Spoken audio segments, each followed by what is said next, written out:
Hello everyone, আসসালামু আলাইকুম। আমি আজকে করব কচুরলতি ভাজি। কোনো কিছু খেতে যদি বেশি ভালো না লাগে আর যদি মুখে খাবারের কোনো রুচি না থাকে, তাহলে আমি বলব এভাবে কচুরলতি ভেজে রান্না করে খেয়ে দেখবেন। আমি সিউর এভাবে যদি কচুরলতি ভাজি করেন তাহলে কয়টা তৃপ্তি করে ভাত খেতে পারবেন। কচুরলতি ভাজি করার জন্য কচুরলতি ধুয়ে পরিষ্কার করে আমি প্যানের মধ্যে দিয়ে দিয়েছি।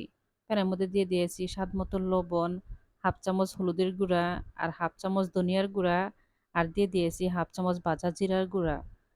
আর দিয়ে দিব ১ চামচ আদা বাটা আর দিয়ে দিব ১ চামচ রসুন বাটা। এখন আমি উপরে দিয়ে দিব কাঁচামরিচ আর দিয়ে দিব পেঁয়াজ কুচি। যে যেমন ঝাল পছন্দ করেন সেই অনুযায়ী কাঁচামরিচ দিয়ে দিবেন। আমি কোনো রকম শুকনা মরিচের গুঁড়া দেই নাই। আপনারা চাইলে শুকনা মরিচের গুঁড়াও দিতে পারেন। কচুরলতি সিদ্ধ হওয়ার জন্য আমি সামান্য একটু পানি দেব। আর উপরে দিয়ে দিব সয়াবিন তেল। ভাজির জন্য আপনারা চাইলে কিন্তু অন্যভাবে করতে পারেন। কচুরলতি আলাদা পানি দিয়ে সিদ্ধ করে নিতে পারেন।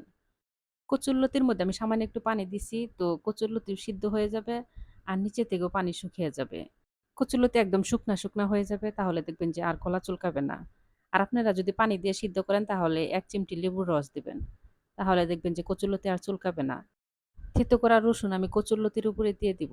দিয়ে আমি ঢাকনাটা ঢেকে কচুরলতি সিদ্ধ করে নিব। কিছু সময় পর আমি ঢাকনা উঠিয়ে নিয়েছি, দেখেন কচুরলতি কত সুন্দর সিদ্ধ হয়ে গেছে। লতির নিচ থেকে আমি পানি একদম শুকিয়ে ফেলবো। কচুরলতিতে যদি গলা চুলকায় তাহলে রসুনের পরিমাণটা একটু বাড়িয়ে দিবেন। আর যদি রসুন না দেন তাহলে অবশ্যই কিন্তু লেবুর রস দিবেন। তাহলে আর গলা চুলকাবে না। কচুরলতি সিদ্ধ হয়ে গেছে। আমি নামিয়ে নিয়েছি। সেই প্যানের মধ্যে এখন আমি দিয়ে দিব সয়াবিন তেল। তেলের মধ্যে দিয়ে দিব ২ টা শুকনা মরিচ। শুকনা মরিচ আমি হাত দিয়ে ভেঙে দিয়েছি। এখন আমি দিয়ে দিব রসুন। রসুন আমি থেতো করে তারপরে দিয়েছি। যেকোনো ফোড়নের মধ্যে রসুন কিন্তু অবশ্যই থেতো করে দিবেন। তাহলে দেখবেন ফোড়নের মধ্যে থেকে খুব সুন্দর একটা স্মেল বের হবে। আর দিয়ে দিব পেঁয়াজ কুচি। পেঁয়াজ রসুন আমি বাদামি কালার করে ভেজে নিয়ে এখন আমি দিয়ে দিব আস্ত পাঁচফোড়ন।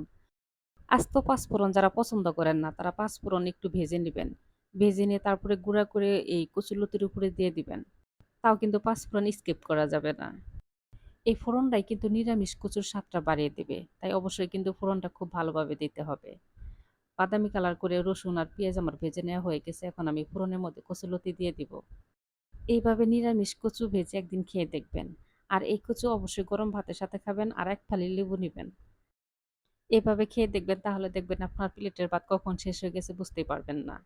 আর কচুলতি কিন্তু বেশি ভাজা যাবে না, তাহলে কিন্তু গলে যাবে। তাও দেখেন ভাজতে অনেকটা গলেই গেছে। কচুরলতি ফোড়ন দেওয়ার পর আরো ২-৩ মিনিটের মতো আমি ভেজে নেব।